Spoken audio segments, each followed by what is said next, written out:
Hallelujah, praise the Lord everyone. सबको जय मसीह की मैं बिलीव करती हूँ आप लोग ब्लेस्ड होंगे, आपके घर आने आपके लोग ब्लेस्ड होंगे और खुदा की ग्रेस आप लोगों के साथ होगी। सचमुच उसका पवित्र आत्मा आज आपको छुएगा, टच करेगा, आज़ाद करेगा और आज का वचन आप लोगों के जीवनों में 1000 गुना फल लेके आएगा।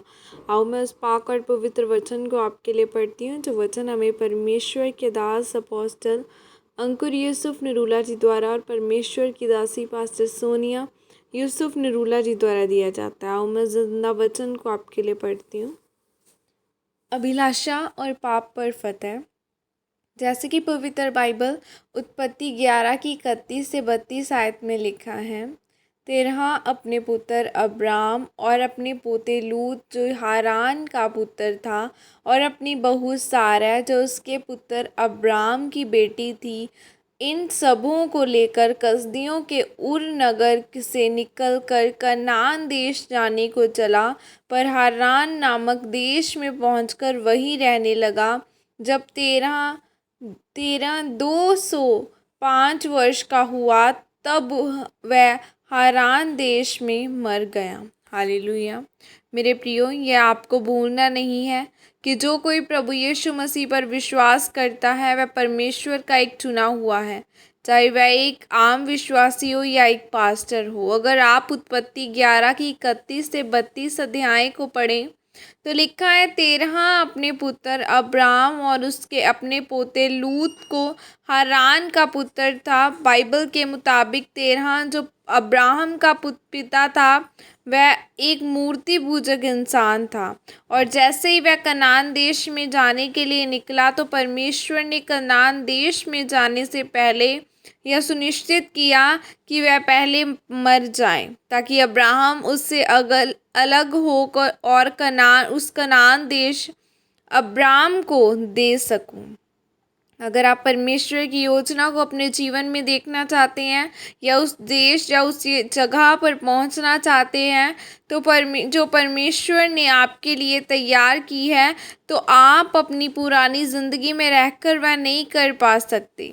तेरह ने जब अपने जीवन को बदलना ना चाहा, बल्कि वह अपने पुराने जीवन को ही लेकर कनान देश में प्रवेश करना चाहता था, पर परमेश्वर ने उसे रोक दिया। बहुत सारे लोगों की मंजिल खराब हो जाती है क्योंकि वे मसीह में तो आज जाते हैं लेकिन अपने पुराने जीवन को नहीं बदलते। इसीलिए बाइबल में लिखा है कि मूसा जब अपनी पत्नी और अपने बच्चों को लेकर इज़राइलियों को छुड़ाने जा रहा था तो रास्ते में परमेश्वर ने उसे मारना चाहा। क्यों?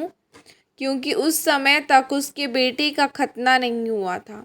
परमेश्वर यह कहना चाहते थे कि तू अपने पुराने जीवन को लेकर उन लोगों को नहीं छुड़ा सकता और न ही मेरी योजना में प्रवेश कर सकता है। मेरे प्रियो, अगर आप मसीही जीवन में आकर भी अपने जीवन को खराब नहीं करना चाहते तो आपको पवित्रताई वाला जीवन जीना पड़ेगा। आज आपको सोचने की ज़रूरत है कि आपके जीवन में कमज़ोरी क्या है।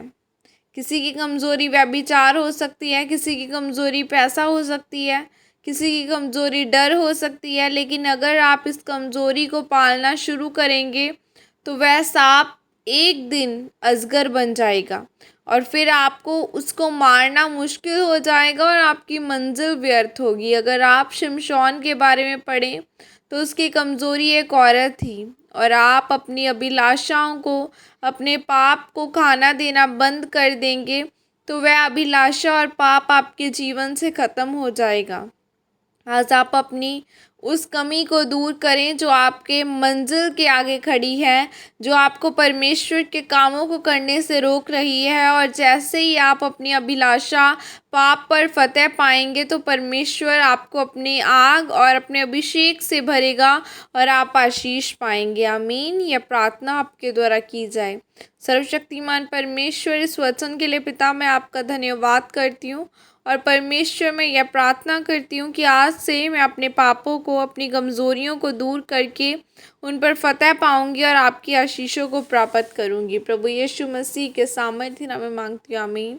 हालेलुया। आज आपको अपनी गुनाहों से, परमेश्वर से गुनाहों की अपनी क्षमा मांगनी है खुदावन से, कि खुदावन हम मेरे गुनाहों को क्षमा कर। क्योंकि आज लोग अपनी लाइफ में अपनी बुलाहट को नहीं समझते कि खुदावन की मेरी लाइफ में क्या योजना है।